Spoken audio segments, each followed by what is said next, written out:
Le président ukrainien Volodymyr Zelensky montre aux journalistes une carte autrefois confidentielle indiquant l'emplacement des terres rares et autres minéraux essentiels de son pays.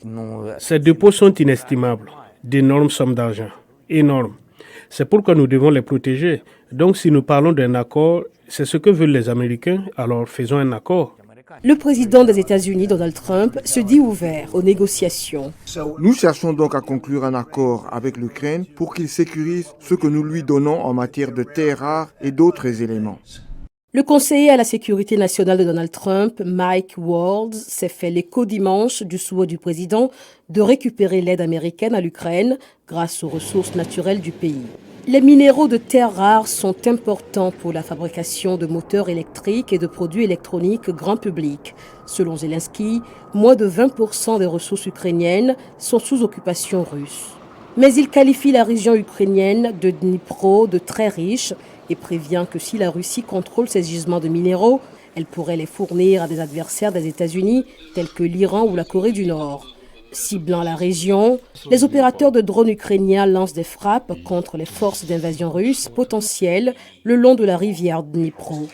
Zelensky affirme que la Russie connaît l'emplacement des ressources essentielles grâce aux études géologiques de l'ère soviétique. Il affirme également avoir discuté avec Trump de l'idée d'héberger du gaz naturel liquéfié américain dans les sites de stockage souterrain de l'Ukraine. L'armée de l'air ukrainienne affirme avoir abattu près de la moitié des 139 drones lancés par la Russie. Les autorités locales n'ont fait état d'aucun dégât ni d'aucune victime. Par ailleurs, les législateurs allemands ont approuvé l'année dernière un fonds spécial d'environ 107 milliards de dollars pour renforcer l'armée du pays en réponse à la guerre de la Russie contre l'Ukraine.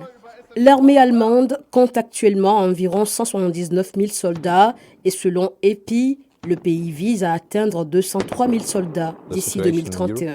La situation en Europe a changé à cause de la guerre en Ukraine. Maintenant que des régions entières sont en train de changer et que nous devons nous préparer à une éventuelle guerre, nous devons remplir nos réserves. Les dirigeants mondiaux se réuniront cette semaine à la conférence de Munich sur la sécurité en Allemagne pour discuter entre autres du soutien à l'Ukraine.